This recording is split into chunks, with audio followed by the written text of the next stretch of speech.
Hello, good evening, and how are you today? I hope you are doing as well as I am feeling. I'm excited to be here once more with you on Let's Talk Life and Legacy, a moment with Dr. Grace. And, we've been having these conversations for these few months, and it's really uh, a moment like this, we want to celebrate the fact that God has given us wisdom so we can share with you and also to interact with you and especially your parents. We continue the conversation because we are still challenged with this pandemic, and it is not easy to cope with all of what's happening around us as adults. And what about our children? And today, while we have had various conversations about the impact of COVID and so on, this is not the same repetitive thoughts that we are going to be sharing. We are going to zoom in on the mental health of our children. Are you aware of the impact of this pandemic on our children's mental health? Are you also aware that the World Health Organization has reported that 1 in every 5 person in the general population will experience a mental illness as a result of living in a time of pandemic? Are you also aware that 1 in every 5 person who contracted the virus will experience mental health challenge, and the number increases and also includes our children? I wonder how our children are doing as they navigate themselves through this period. How are they? Let's find out. And this evening we have our expert, Dr. Pearnel Bell, who will be sharing with us. She will be in the hot seat this week. So we appreciate you being here as we uncover and explore the topic of mental illness facing our children. And welcome again. Let's talk life and legacy, a moment with Dr. Grace. And where are my co-hosts? Well, a co-host and a guest, Dr. Pearnel Bell and Shauna. Come on out and tell us what's been on your mind since we are last linked up. Where's the guest? I'm trying to find the guest. I hope she's not that. So I am a guest tonight, right? All right. I'll do that role. Well, we're trying to find them. I won't ask any questions. All right. We just want to thank you, all listeners, for being with us every week so that you can be here to be edified. And, it's really an honor and a privilege to be here. So, Shauna, Dr. Bell, what's been on your mind? So far so good. And I have to just report, Dr. Grace, I know you probably don't recognize it, but we are still having a challenge with our viewers on Facebook. And so if you're watching on Facebook, I literally had to go live on my personal page. But if you are watching on Facebook and you're seeing this this live stream, please go ahead and hit that share button, because most of the people who are on the Let's Talk page, we're experiencing some challenges with that on the Facebook page. Or you could just hop over to YouTube, because that's also another place that we're showing this live stream as well. Dr. Grace, I have had a week. Cannot even find words to describe what it has been like, but it's been pretty busy. But there are a few hot topics that are going on right now in the news, and I would love to hear from both of you on it, because very recently the whole issue, and I'm happy that we're talking about mental health issues tonight, because the issue of mental health came out because of this Black Japanese player. Her name is Osaka, who pulled out of a tennis tournament because of the fact that she was faced with such anxiety and stress associated with facing the press. And, she pulled out, she was fined, it made the news, a lot of stuff happening there. And I'd just like to hear your thoughts on it in terms of, when do you draw the line? Should a person who struggle with anxiety, as is the case with this tennis player, be given the latitude and the space to say, hey, this particular event, this duty that you're asking me to fulfill, it's causing me to get sick mentally. Where do you draw the line? I'd love to hear from you guys on that. Thanks for sharing. Dr. Bell, you go ahead. Well, mental illness is real, you know. We want to acknowledge that it is real. And as we here in Jamaica would say in the Ministry of Health, there's no good health without good mental health. And so if she is experiencing a mental illness that is anxiety, and I think too depression, she because normally depression and anxiety are first cousins. Yeah. They run hand in hand. And so if she was brave enough and good enough to rise above her mental health challenges to perform or to play within this match, and then she cannot face the press, she should be respected. Okay. Because she should be respected, and that they should come from a place of empathy and understanding. But what happens here again is that we're not zeroing in on understanding what mental illness is. And this is why I think that lack of knowledge would also make decisions that seems irrational, like if you don't, then you're out of the league.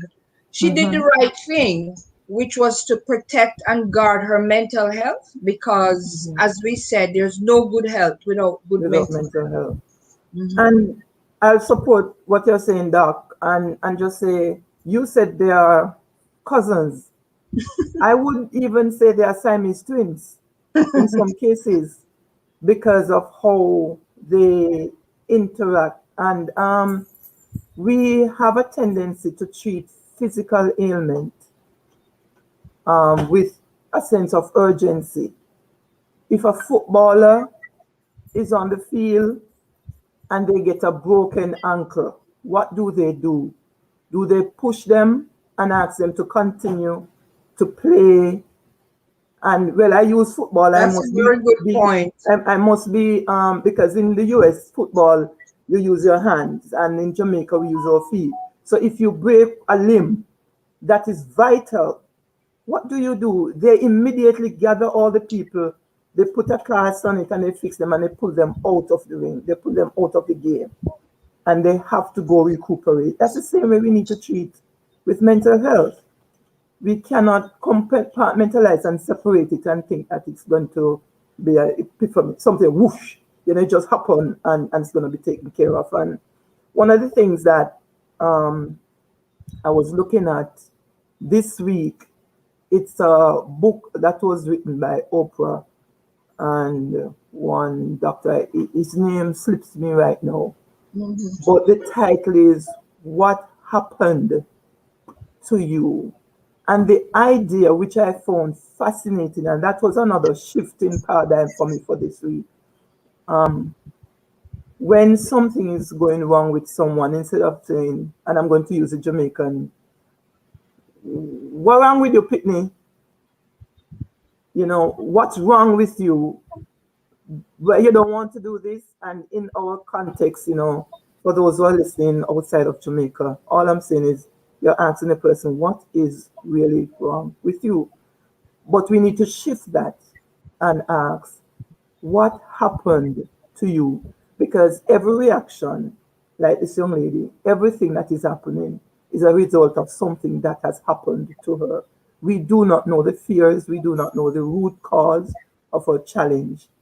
And until you get to that, I right here cannot do a diagnosis and be telling her how to treat with her situation. And as we look at the whole matter of emotional intelligence, that's one thing that everybody must have. You cannot tell me how I feel. You cannot tell me how to respond. Your responsibility is to observe that something is happening to me. You support me through it and get me to the point where I can acknowledge what's happening so that what is happening can be treated. That's my thought. And Shauna K, if she's experiencing anxiety, just the fact that she has to face the press could increase her level of anxiety. Exactly. result in even a panic attack.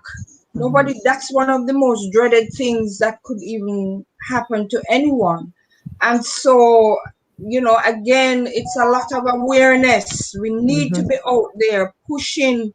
awareness. I see Prince Harry too Mhm. joining with Oprah to again heighten awareness. And I am loving it because Mhm.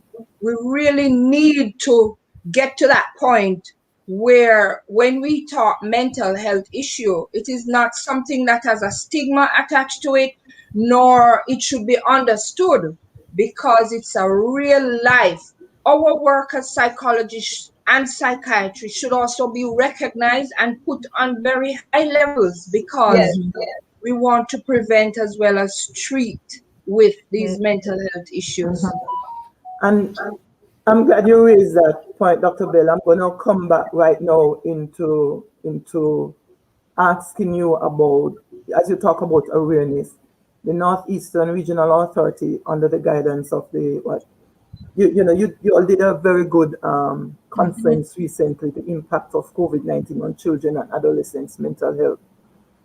Um, Tell me about that and the awareness and the reach that that might have had, um, and how does that fit into the context of what we are discussing now and our topic as it relates to mental health and All children. right, so I'm glad you asked that question, Doc, because what we are seeing is an increase in mental health issues facing children, and that increase is really in line with what you spoke about with that 1 in 5.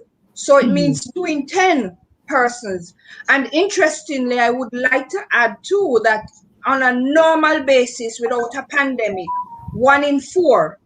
So if we Mhm. were to add that, which is 1 in 5, two, that would be 3 in 14 Mhm. persons who would be facing a mental health issue at some point. And what we have seen already is that children who have been at home for this extended period, a year and a half, they have Mhm. been at home, that we are now seeing a number of mental health challenges facing these children.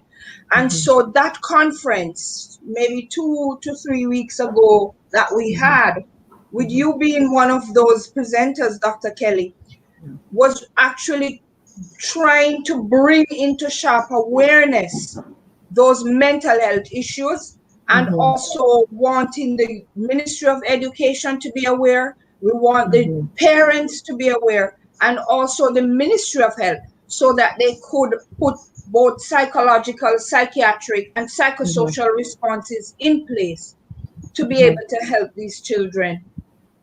So we had over, I would say we have had over 600 or more in attendance. And the Participants, reason for yes. that is that we had 300 and maybe 85 devices. And there were a number of persons using that device. So I think it Mhm. was well attended, and the reach was there in Mhm. terms of awareness. All right. So we could safely say that the public education is happening, and we will continue on that thrust. Tell us a little bit though, about some of the mental health disorders that one need to be looking out for in our children, and break it down a little so that the layman could understand the characteristics of these mental health disorders So you're talking on a normal basis on or in line with COVID, not both normal? on both, because right now we are Oh, oh, addressing the increase of it due to the due to the COVID. So okay, address all the, right. yes. Great. So normally, we have DSM-5, and DSM-5 is our statistical manual that we use to diagnose mental disorder. And in Mm-hmm. DSM-4, what used to happen in DSM-4 is that there were actually disorders that were first diagnosed in children. Mm-hmm. And so they used to have a section that looked at children's diagnosis. Mm-hmm. In DSM-5, that statistical manual, there are now they have now eliminated that. And so it's not really disorders in childhood, but we can safely say that there are some disorders that are genetic in disposition. And so we could say, for example, a child may present with attention deficit hyperactivity disorder. A child may also present with oppositional defiant disorder or a conduct disorder, autism. Those are disorders that we would say that they really occur in childhood. Now, if I were to break it down, attention deficit is really a disorder that is characterized by inattention, hyperactivity, and inattention, hyperactivity. And so that child attention span would be very, very short. That child would in be our very local Jamaican impulsive. term, we would call those children the busybody one. The busybody one, always up into things. Right. And those are the children that you would, in a classroom setting, the teacher would actually say, this child is so annoying.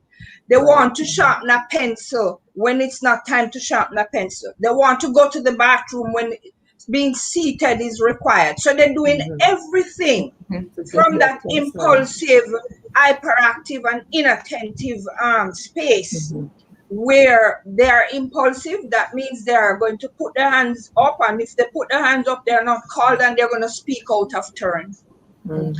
And they are also, as soon as the teacher put a work on the board and they begin to write, they want to get up within a 5-minute span.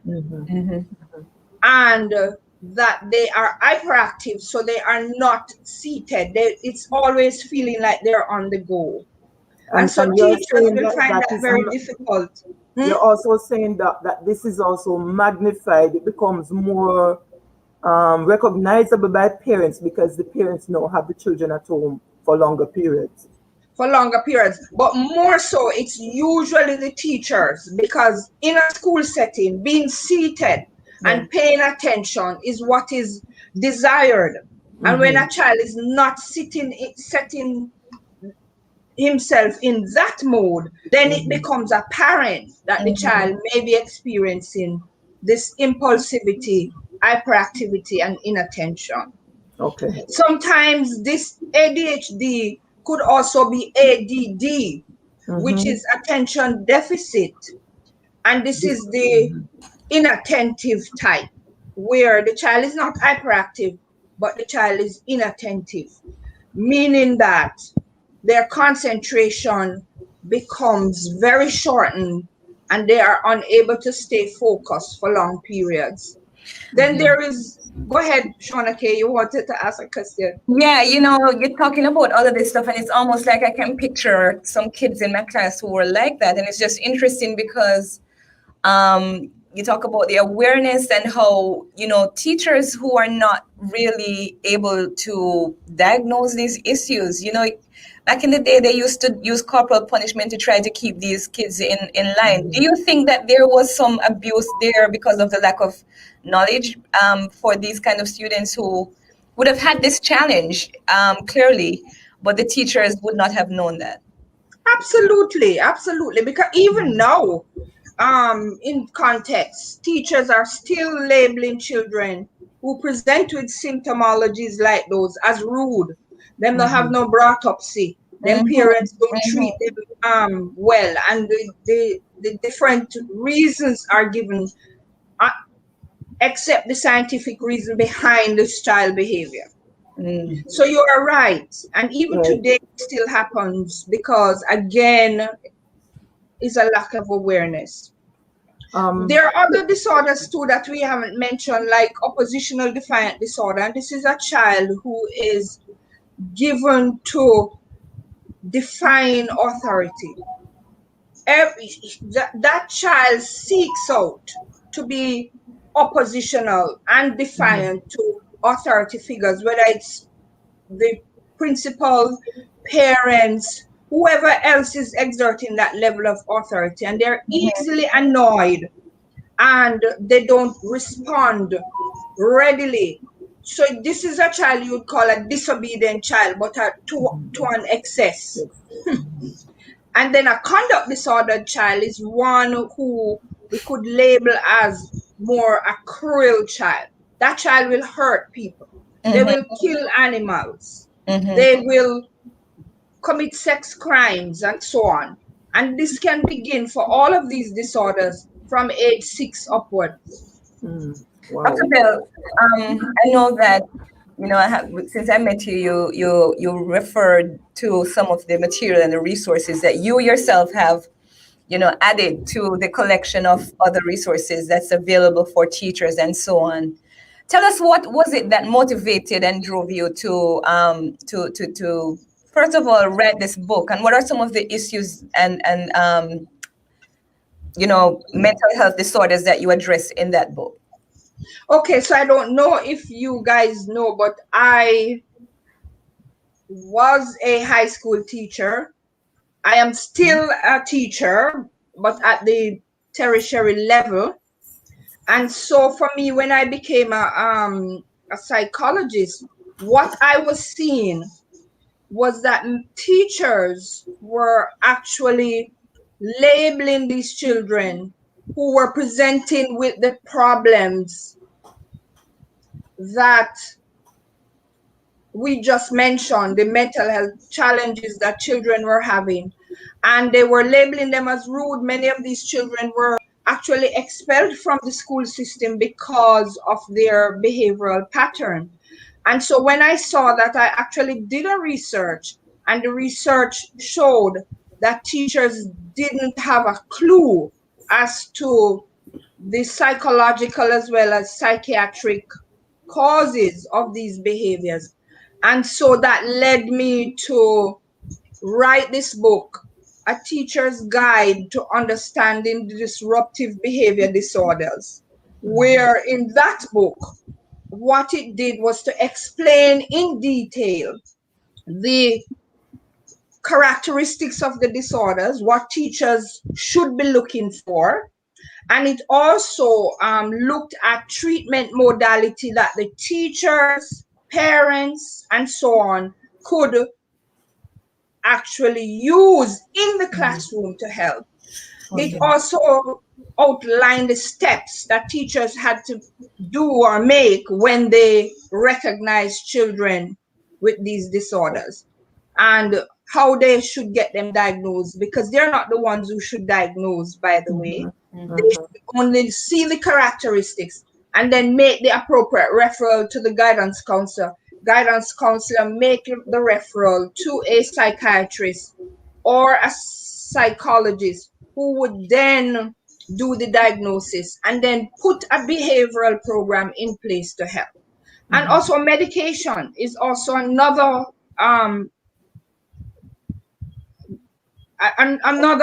intervention that can be used for these children. Yeah, it may not be the first option, but at least it is an option where it is severe and it's necessary. Um, since then, have you? Well, it appears as if you're going to have a rewrite or republish of that book because they are out, but you can still put the link just in case there are a few more left. For persons, I know Shauna will advertise that in the link. Tell Right, us. okay, those books can be had from Amazon.com or any one of those bookstores in the US. Yes, I just posted it in the chat. So if Yeah. anyone is watching, you could just look in the comment section and you'll be able to find that. So yeah, I did add that. Yeah, and before we go to our next question, Dr. Bell, Sean, you want to remind the folks about the page, the challenges experienced earlier, Yes. and thank those who Unfortunately. are on for being here. Yes, I definitely want to do that. I still just tried again to go ahead and restart, reboot, try to get back on Facebook to live. It's giving me a check mark, so I'm not sure if it's actually up. If somebody could tell us whether or not they're seeing that, but yeah, we're still having some challenges with those of you who are on Facebook, and so if you want to engage in the dialogue, you want to ask the experts any questions on this issue, we invite you to just hop over to YouTube and just type your questions in the comment section there. Because yeah, we're still having some challenges viewing the Facebook Live. Sorry about that, guys. And if you missed this live and you're currently watching the YouTube replay, still post your questions. We will take time to go back to respond to you because we are here to serve you. All right. Dr. Thank Bell, I you. wanted to go back to that medication part because I don't know, for some reason, I just feel like there is a stigma that is associated with being medicated, especially for children, that they're being medicated as a child, because some way, somehow, people just have this feeling that once you are being placed on mental health, medication for a mental health issue, then it means it's almost like it's something bad. Can you tell us, talk about that a little more? Am I off base here with that assumption that there's a stigma associated with medicating children and so on? Absolutely, absolutely not. That's one of the challenges we in the mental health field, especially in the child guidance clinics that we run, that when we say to the parents, medication may be the first line of treatment, because as Dr. Kelly had outlined, maybe of the severity, because we can have mild, moderate to severe levels of these different disorders found in children. Now, there are many times when behavior therapy will not fully help because this child impulsivity is really high. And I just wanted to say, for example, with ADHD, it is a biologically based disorder because the Is premise it? here, yes, because the premise here Okay. is that the frontal lobe of the brain, which is that area of the brain that we call the executive function, is not working properly. And so that section of the brain is where we plan ahead, organize ourselves. This is the language area. This is where we actually have higher level learning. This is where in being quiet and calm, this is that part of the brain that does all of that. And so in a child who is presenting with ADHD, for example, it is said that that area is not working I see. efficiently. So there is impulsivity, inattention, that is and hyperactivity that is going on, creating that imbalance in the child's behavior. Now, if it is biologically based and it is a frontal lobe issue, the premise here is that medication is what will go in and regulate those I chemicals see. that are out of Okay. balance. And so usually for ADHD in particular, it is recommended that medication be that first line of treatment because of the biological base of the disorder. Got you. Okay. So you're dispelling then. It sounds to me like you're dispelling with the notion that, oh, medication is bad. What you're saying then is it serves its purpose. Absolutely. There are times, and I mean, as a clinical psychologist, we tend to look for more natural means, which would be the behavior modification. But in many cases, for that child to calm down enough to be able to settle down in a classroom setting to learn, medication could be the most efficacious way Got to you. get that child to learn. Okay. Appreciate that. So I'm not aversive to it at all. It's just finding the medication that is going to do the job. Got it. Now let me ask you this. I'm sorry, Dr. Grace, because I find it very interesting what Dr. Bill is talking about. Yeah, don't worry. Remember, she's the guest. She is the guest tonight, and you're my co-host. So I'm giving you opportunity to do that. See, the challenge is I have 3 children, so this kind of topic really, it is something that I'm very intrigued about, right? Mm-hmm. You said something because I'm not sure if the various mental health issues are along a spectrum of, low, moderate, high, when it comes down to the ADHD, the ODD, and the, what's the last one that you mentioned PD, again? conduct disorder. Conduct disorders. I'm not sure if that's the intention there, in terms of this is just the same mental health issue at a different level along the spectrum. I'm not sure if that's the case. But are you then saying that these other two mental health disorders that are, that you're talking about in this book, are those disorders biological? And yeah, Good question. And I see your interest perking up, which is really very good, and very good questions too. So when we think of conduct disorder, it is said that conduct disorder is a result of an overactive nervous system. So again, it is biologically based. biological. Okay. And in some instances, it is also psychosocially based, meaning that Yeah. sometimes children who are in chaotic environment, who see violence and trauma after trauma, could end up with a conduct disorder, as well as it could also with the oppositional defiant disorder, with that child who appears very disobedient and defiant to authority. It is said that somewhere along the line the child may be actually locked in the terrible twos. Mm. Remember, no Yes. terrible tools. Yes. When everything is no, Whoa. no. Mhm, So mhm. what is being said is that child may not have transitioned out of the terrible tools, and it has exacerbated now into a disorder. I appreciate that. Could there be some kind of environmental factor that contributes to that, like a trauma or something like that could cause them to be stuck at that stage, or what would be the cause of that? So the oppositional child too could also be in a chaotic home environment that is creating that level of behavior that is being seen. Trauma too, yes, could also result in behaviors that would look like oppositional and defiant behavior. Okay. Thank you. I want you to still go a little further, Doc, and share with us um, a little more on your observation of some of the specific behavior challenges that arise as a result of the mental health issues that's going on for children, especially now during this pandemic. And All right. yeah, would Great appreciate. question again. So what we since February of this year, because the Ministry of Health had actually called us some time ago to ask what we were seeing with children. We weren't seeing anything.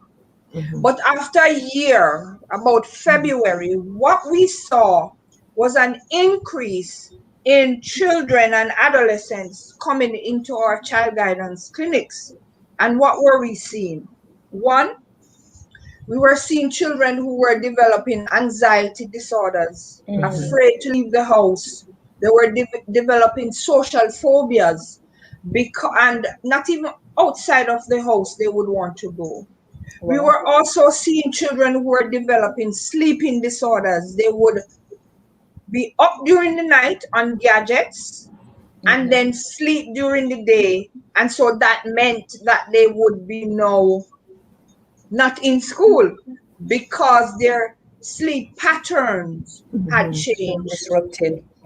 disrupted sleep patterns. And what we also saw was an increase in video gaming Gaming. addiction, where many of these children were addicted to a game called Free Fire. I don't know if you are aware of it, but the parents would ask. And when the gadgets were taken away from them because the parents were now recognizing that they were addicted to this game, the children would get ballistic.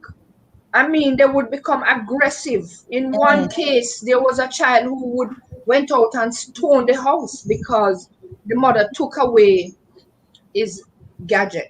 We are also seeing increase in depression, depressive symptoms, and increase in self-mutilation, cutting. And what we figured out was that this lockdown and children being in a kind of a isolation was actually creating those mental health issues that we were now seeing since February down to this point. Wow. How about the matter of eating disorders? Oh yes. So Because what it, what yeah, was go ahead. happening now is that a lot of binge eating, they're at home, and because they're at home, they would eat and eat. So what we are seeing coming up now is obesity, where there's a overeating and parents are complaining because they don't have the money to feed the kids either, but the kids are eating because they're at home and they're snacking and snacking and snacking. So that too was one of the issues that we saw coming up. And on the reverse side, I suspect that there's also some who will be so engrossed in the gaming and other things, Yes. especially gaming, that they Exactly. would not stop to eat. And So that's you true too, but we haven't seen parents coming in talking about about that. No. Okay. undereating. But We it's a see more possibility, overeating it's something for us to look out to look for. at. Yes. Look at. I Mm, agree. already. I can definitely relate to that eating disorder piece, but I don't know if it's a disorder. But my baby Jamie asked me what is for dinner from 10:30. Oh boy. Um, Tell us now a little bit about what can be done to prevent the increase, and what are some things that parents can do to help when these challenges occur, or even to prevent them from occurring. You know what? It is said that when children have a routine, that's a first set of things. When they compare children who have a routine against children who didn't have a routine, they found that there was more mental health issues with Mhm. the kids Who don't? who, Don't. So the parents need to keep the timetable at home just the same way as if they're in school. yes, that's what we're saying. So the routine, they need to have a routine where the child gets up, have a bath. A section in the house should be stipulated for school, which is different from the rest of the house, so that the child recognize that there is school. And then there should be getting out too, where that they go out for nature walks, go Mhm. out for a drive out, don't or a walk out, because I think just being at home and isolated is part of the big issue. It's like I am picturing it like you're in isolation and you're not like under house arrest, I would say. Mm-hmm. That is, yeah, you're under house arrest, and that can come with a lot of psychological issues because we're not made to be indoors 24/7. Yes. And so I think that's part of what has been happening, which now creates a shift in the chemical balance, why we are Yeah. seeing the anxiety and the depression coming to the fore. So parents now needs to actually get into the minds of these children and talk to them about their feelings, talk to them about the pandemic, listen carefully to what they're saying, and acknowledge their feelings and teach them how to regulate those feelings. Wow, that's an interesting point that you raised because I was reading this book called Emotional Agility, and the writer talked about that to some extent and degree about the importance of acknowledging feelings. So sometimes the way they express these feelings in a dramatic way, they may be crying, they may be somewhat bordering on disrespect to some extent and degree.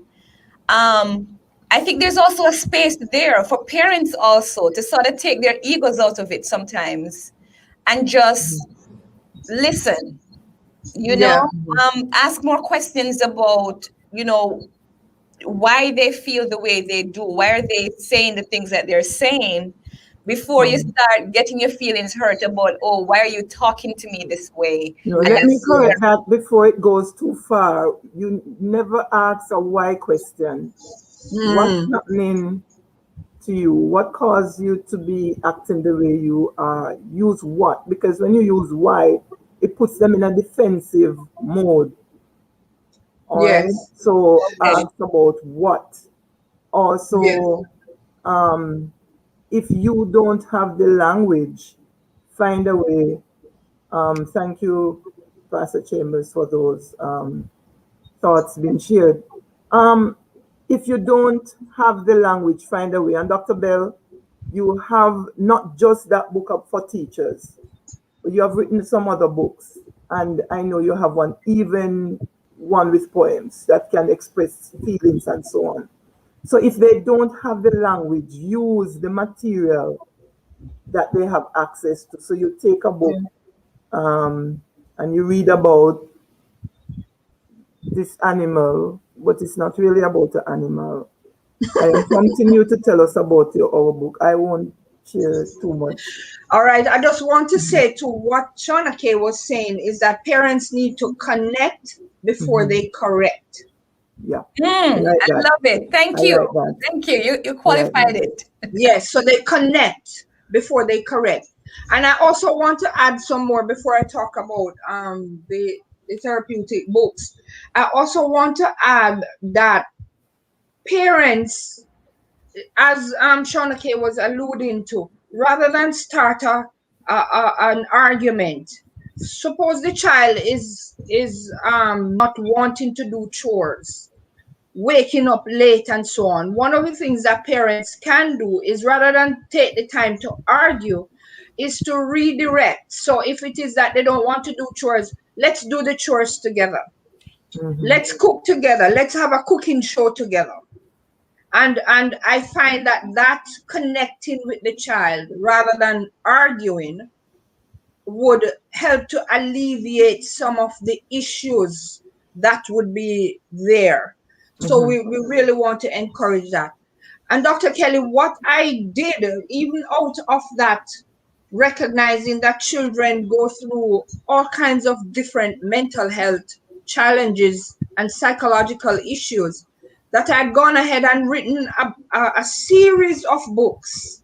And these books I actually named different, gave different themes. So, for example, there's one, The Adventures of Dooney the Donkey with Curious Jay, understanding differences, understanding conflict, understanding feeling. So there's even one on feeling and conflict management, where the, through using a therapeutic story, the child is now walked through how do you deal with differences, how do you deal with conflict, how Mm-hmm. do you deal with your feelings, how do you understand these feelings.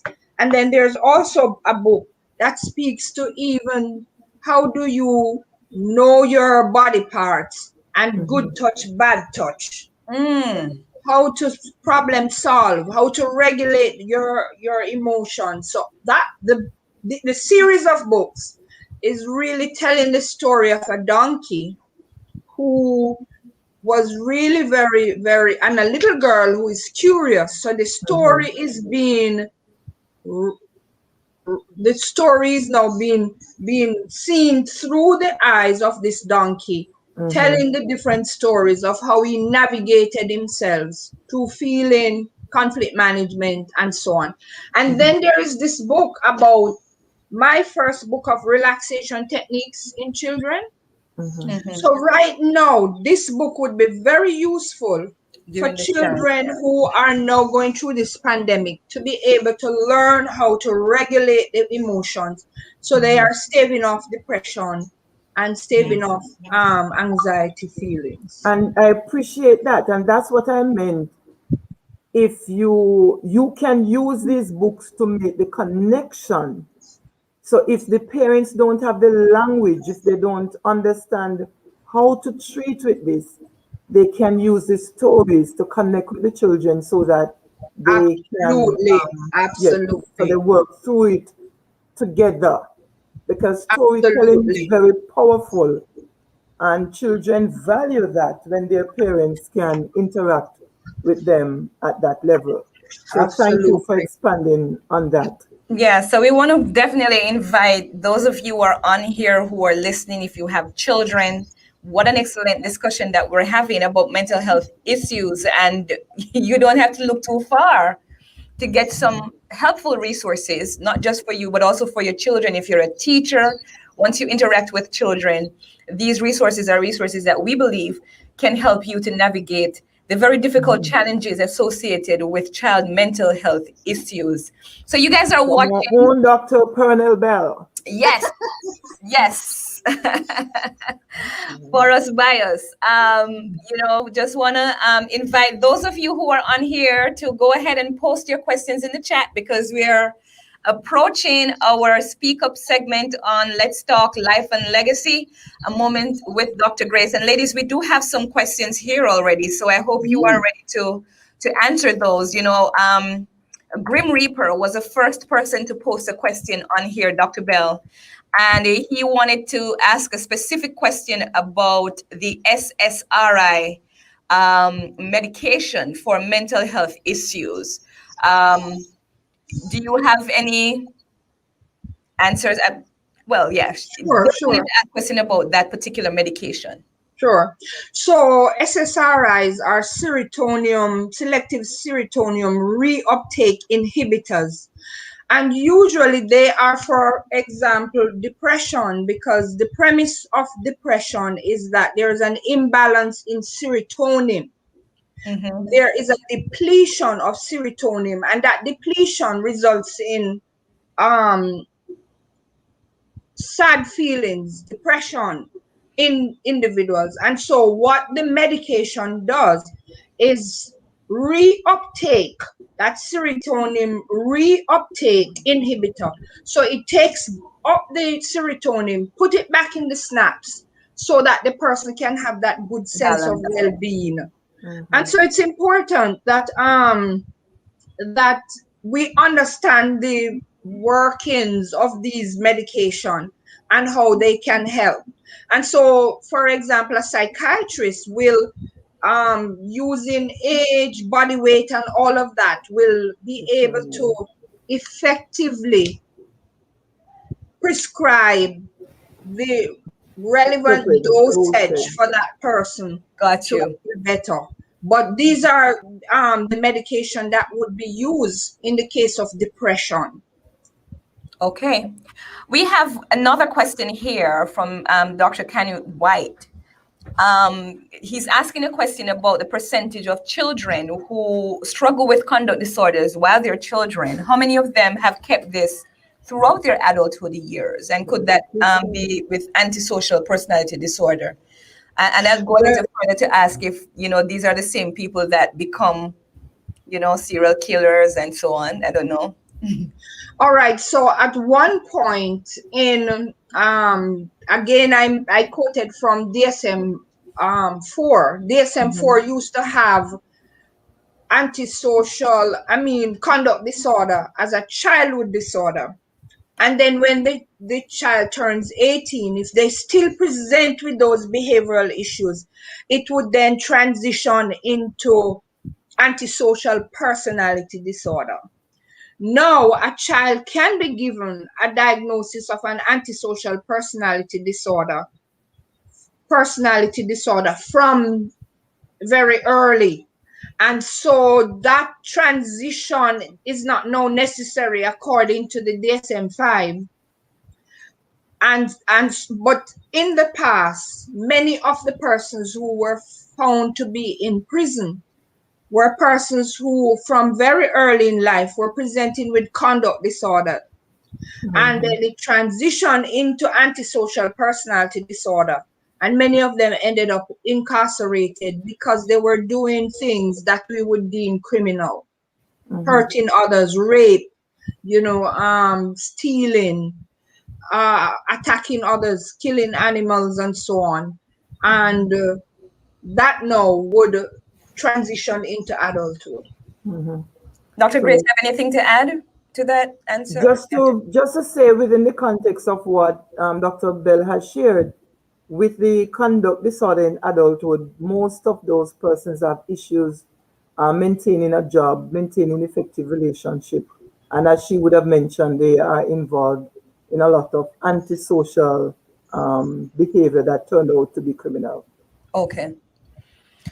All right. Anna Ashmi is asking, how do you suggest, do you have any recommendations on how to break the addiction of a child who is constantly online and throws a tantrum when the device is taken away from them?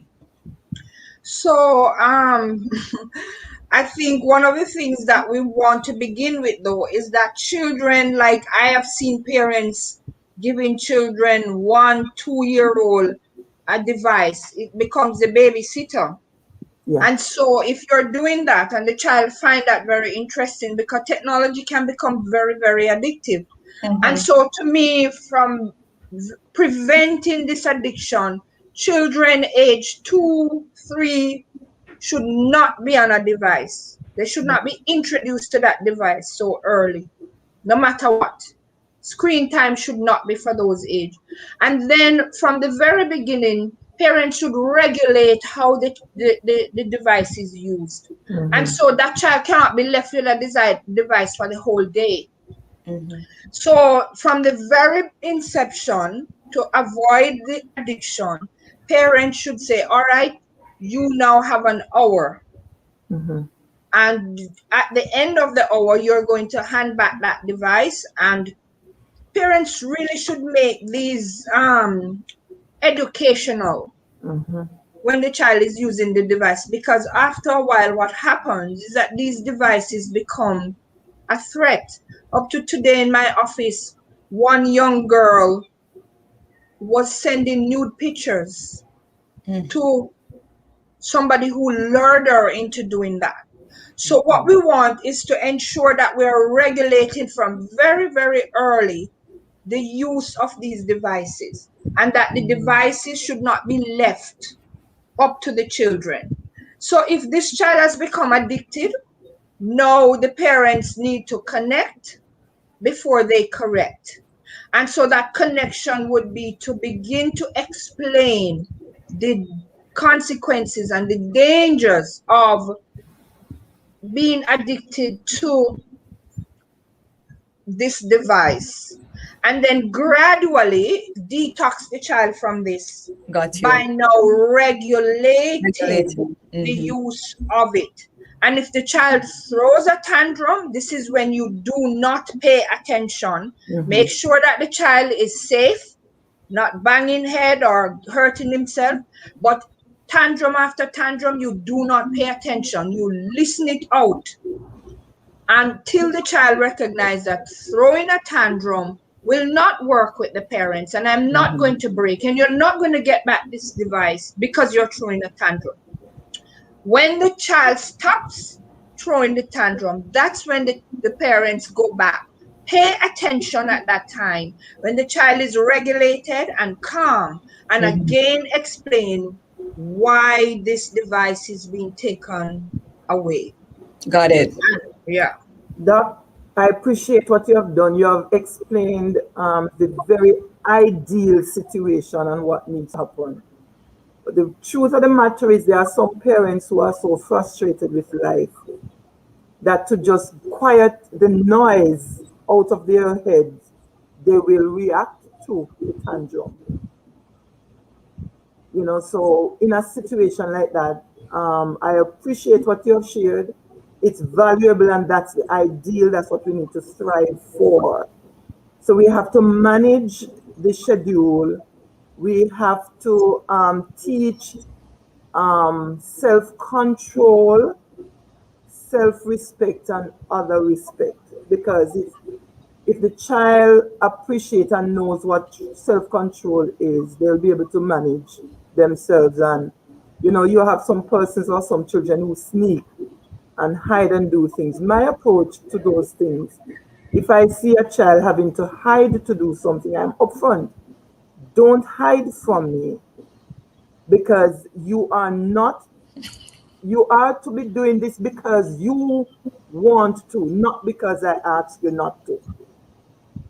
So those are some of the things for the layman, in the layman terms, I want to bring out. What we look at is a systematic desensitization approach where you shorten or lengthen the time between the use of the device, or and also appropriately reward, have a reward system in place. So when they do good and they appreciate the use of the device and they put it down when they ought to, when they're around the table eating and whatever, just give them something and reward them so that it can happen, and shorten the time between them reacting as opposed to responding.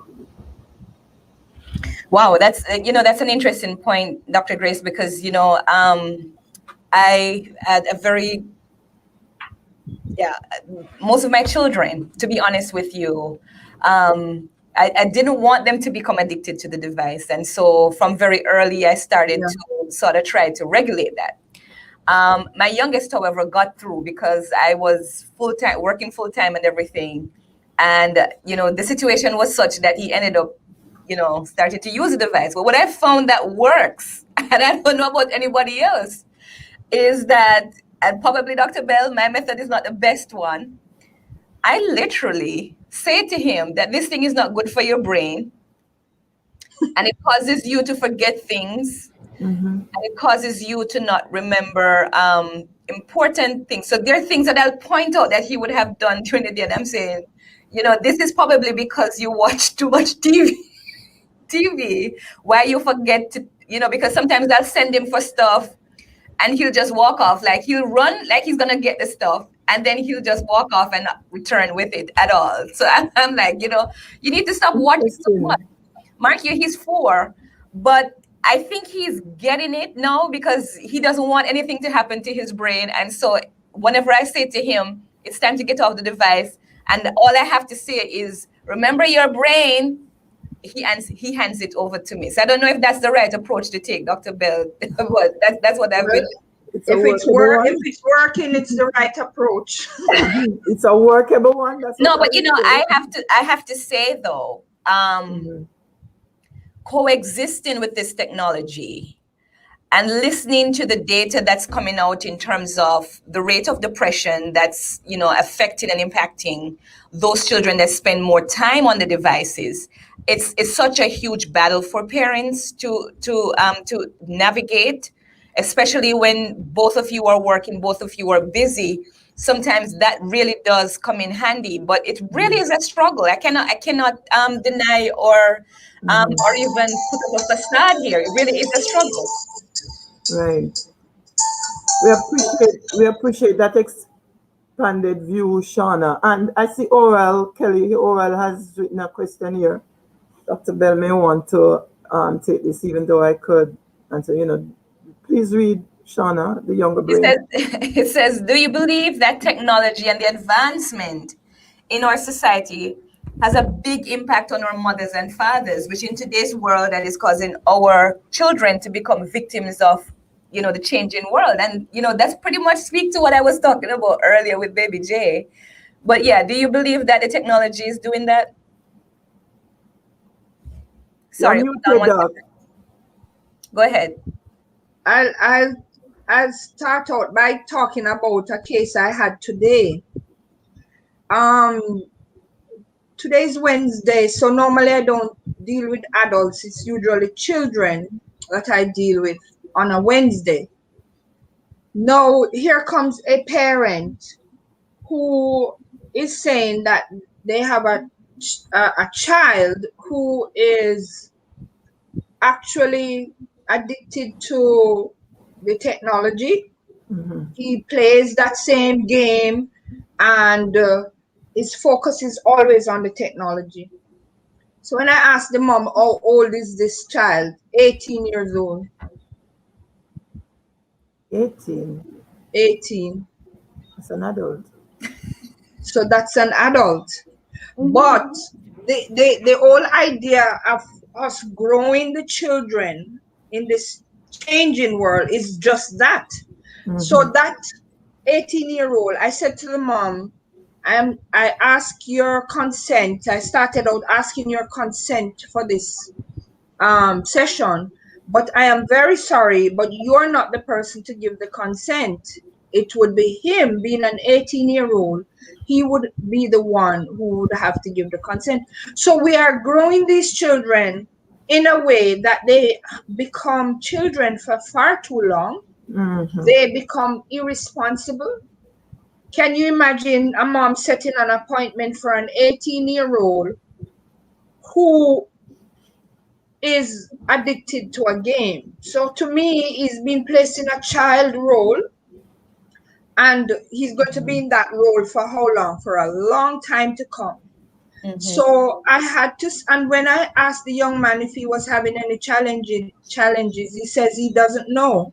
So again, as you said, Shauna Kay, these devices don't allow the children to think because they are on it and they are doing this. And so you're not thinking, you are being fed information as a receptacle, not a person who is creating anything. So it becomes a dormant kind of process. So the brain doesn't work as effectively. And so from when you're on this game thing, he's been on game from childhood coming right up. So I agree with that. It was Dr. Kelly or Oral Kelly who asked that question. That again, I do believe that we are raising children to be children far too long, and that the technology has shifted the trajectory of children transitioning. I said to the mother, can you imagine that we have to go and rewrite the psychology books so as not to make these children look so abnormal? Because at 18, this is someone who should be out there looking for a mate, maybe looking to get an education because of the games. He had to come out of high college because he's in college. And so technology really has impacted the growth and development of our kids. And I tell the mom today, I am worried because this is like the 1,000 case that I'm dealing with over the years of this kind of addiction that is taking over, and the kind of children that we're growing in a society where they are not taking full responsibility. Yeah. Shauna, I must comment at this stage on something that, two things. There was a situation where some young people were involved in driving down and killing someone on the street. And when they investigated it, they were actually playing a game and they reach a certain level in the game. It's a driving game. And you have to be knocking down your, I don't know if you call him opponent. I don't know. Forgive me. I'm too old to remember what those things are called. But they drive over you kill people by driving, and they wanted to get to the other level. And the other level, to them, they were on the street, but they were actually in the game. The mind,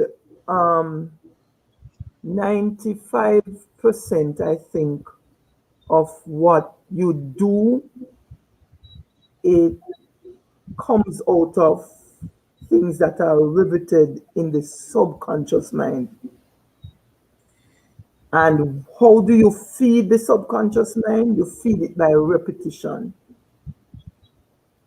It says to train a man in mind and not in character is to train a menace to society. So we have to get in the psyche of our children. So we train their brains. And I'm glad you use that example, Sean. I've never heard it before, but I appreciate it.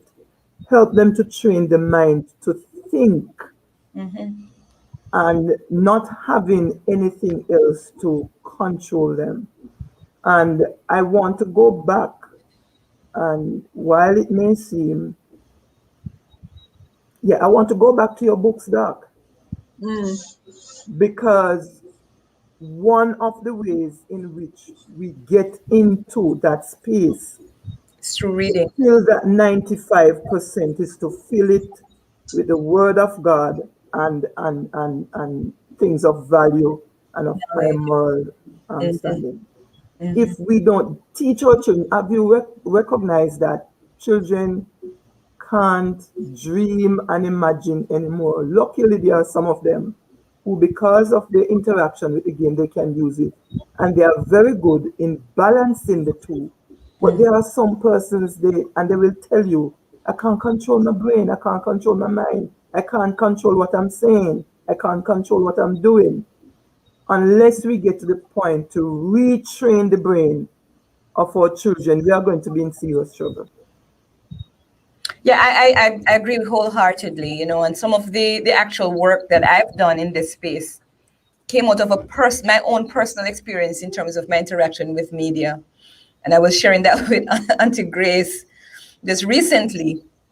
But it does slow their development Mhm. by far, and one, you don't even have to look too far, because technically speaking, some of the social skills that they should have inherited It's missing. is missing because of their interaction with these devices. So no doubt, and there's another aspect to this, and I don't think I'll be able to say it as good as you ladies would have, but there's some research data out there to support the fact that the addictions that children have in relation to these video games or devices or just watching things, um,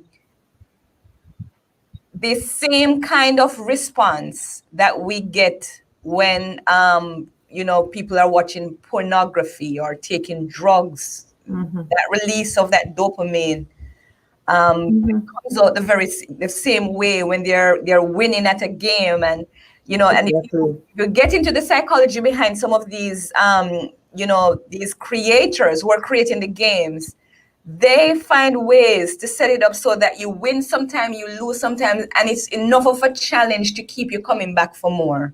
Mm-hmm. Listen, we have to just recognize that there's just a power at work right now. Yeah. There's a war for the minds of our children, Mm-hmm. the lives of our children, and we have to be prepared to go into battle against all of these things that are Yeah. coming at us. Yeah. And I'm going to go back to Dr. Bell with a question, but before I get back to her, one of the things we need to do is to start teaching our children what you call them gems and poems, and recite what they call it again, Sure. recitation, Mm-hmm. um, memory verse, and some things can only come by prayer and fasting. And I have a personal experience with one of a young man who has become a phenomenal servant of God.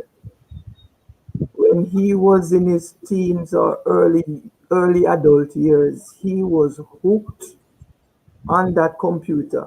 Good games, it was just other games, but not I pornography think or those I kind. think I know that young man. He was hooked. Let me tell you, he would get up, No he would names. go on the No, no, no, computer, no. We dare not. he would be there on the computer, he would go to work, he would go to school, he would come back and he would be on the computer. And if he gets 5 minutes sleep, it's a lot. Wow. And some things come by prayer and fasting. And it says, faith not tested can't be trusted. You can trust that faith because I saw God did something. Transformation. I saw God did it. So some mothers, fathers, some caregivers, believe me, you may have to go into prayer and fasting to get them to, because it is possible. It is possible. Dr. Bell, I want you to zero in on right now again.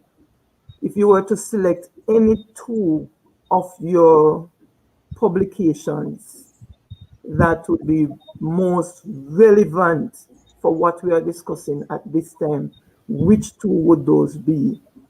And again, Shauna, repost the link so persons can access that. And one of the things I'm gonna, yeah, repost it so that others can see. I see how these, read that for me, Shauna.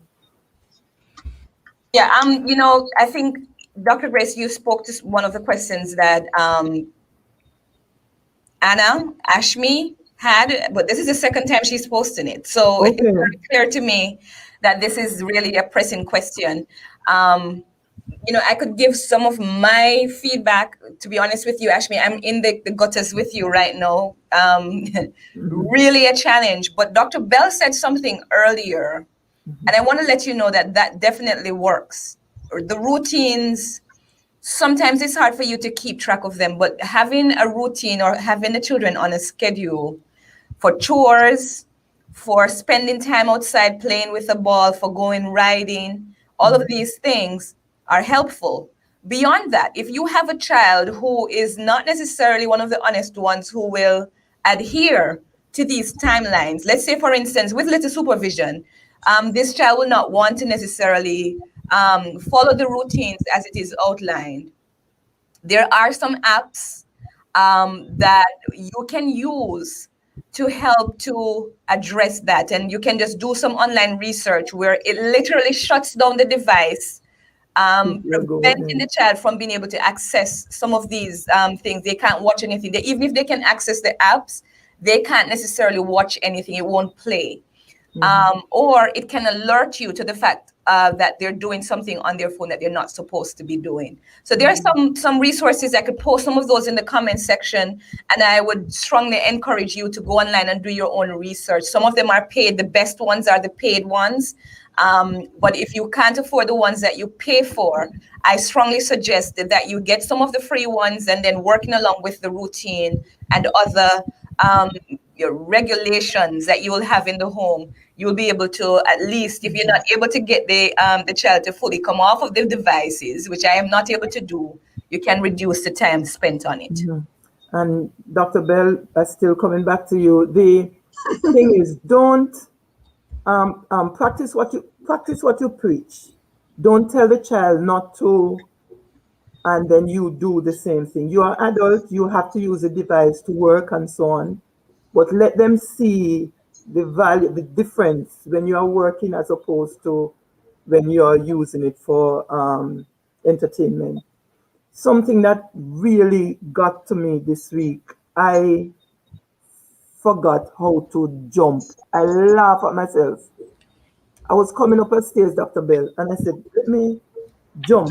A stair is about no more than 5, 6 inches. And I did pivoting. I couldn't lift my feet. And I'm like, wow, the hopscotch, the skip rope, the jump, some people call it jump rope, and those games and so on. Get off the computer, get active, pass a Dr. ball, Grace, Dr. do Grace, something.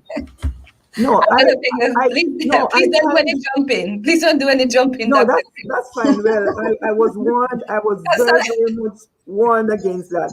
But I wasn't going to hurt myself, and it's just a matter of being able to. But I did challenge myself, and within 48 hours, I jumped up 5 inches onto a platform, and I celebrated. Yes, I'm just saying this, parents, do something with your kids, something physical. Get the adrenaline going instead of depending on the excitement from the computer. And the physical, if you do the physical stuff, it will help. And work with your children. Let them feel you, let them embrace you, be a part of what they're doing. Let them teach you some new games if there are any. you know. Dr. Bell, I'm coming right back at you, and Shauna, you can prepare to take it from there. Yes, so you asked me about the books. Yeah. So there's one book on problem solving, and it shows the child how to problem solve, looking at what the problem is. looking at options, weighing the options, and then selecting the best options. So in a case like this, the parent may want to help the child recognize the in trying to work through connecting before you correct. So you Mhm. are helping the child through this bibliotherapy now to help the child problem solve. And That's a so big if it word. That's a big word for you and I, Dr. Bell. What so does it mean using to a books, just parent? using books and helping the story to help the child connect. And you said that earlier. So this problem solving now would be the parent and the child finding the problem. The problem could be too much use of the technology, and they look at all the options in terms of working through and solving this issue, and then select the best option and then go do it. When they do it, then they evaluate if it's working. And I think this kind of partnership with the child would be a better one than just grabbing away the device and saying, you're not getting any use of this and so on. But teach them in the process, because again, it goes back to what Shauna K was saying, using the creative mind of this child to be able to come up with some solution rather than just um, focusing on technology, which is more receiving than creating. Mhm. Thank you. So this Appreciate is one that. of the good books. Shauna? Yeah, there are parents out there, and I'm, as I said, I'm in the trenches with you guys, struggling to raise three children in this day and age. And I wouldn't say that I am your model parent when it comes down to those things, but I think that there's a lot of success to be gleaned from the things that Dr. Bell has mentioned this evening. I'm personally going to get my copies of these books. And so I'm going to encourage those of you who are online here to go ahead and do that. Um, you know, use the apps, the technology, even though it's a device, and we're trying to get rid of the devices, prevent the child from spending too much time on it. Sometimes we don't necessarily have the ability to monitor their activities. And so where you are not able to be, find ways to get technology and tools that can help with that. Bark, I just put some in the chat there. There's a website out there that has like the top 10 parental apps, and I strongly recommend Bark because even if your child is typing something in their notes and it's information that can help you as a parent to know whether they're in trouble. Sometimes they express their thoughts via text messages and so on.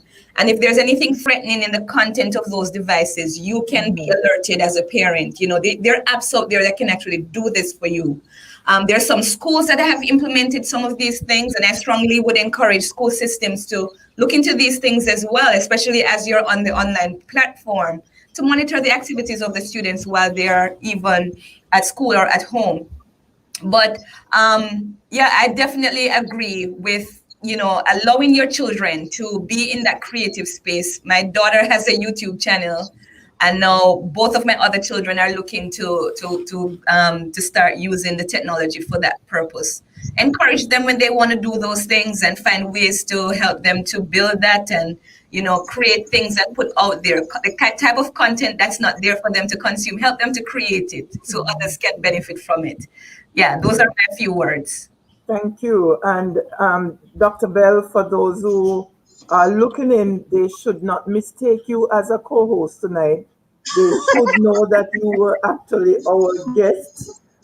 You sat in that seat again, and you have shared with us on child's mental health issues that we are struggling with during the pandemic. And all of our parents and our guests and our listeners, they want to know how to come through this sane. So I am giving you the opportunity to share that last empowerment statement that you would have for them before we wrap up. So mental health issues are real. As I started out saying, they are real. There is no good health without good mental health. Right now, every one of us, including myself, and I'm sure you ladies too, we are going through a pandemic. And with the pandemic comes its own challenges, and we are seeing an increase in mental health issues. Parents become vigilant at looking at some of the signs that we spoke about with child withdrawing, the depression, the anxiety symptoms, the addiction to the gaming, all of that. And we didn't say that, but I would say that while we are working at home, some of the issues may become beyond just some of the issues at home. Seek professional help with these children so that we can help them despite the issues to rebound, to be resilient so that they can fully reach their potential.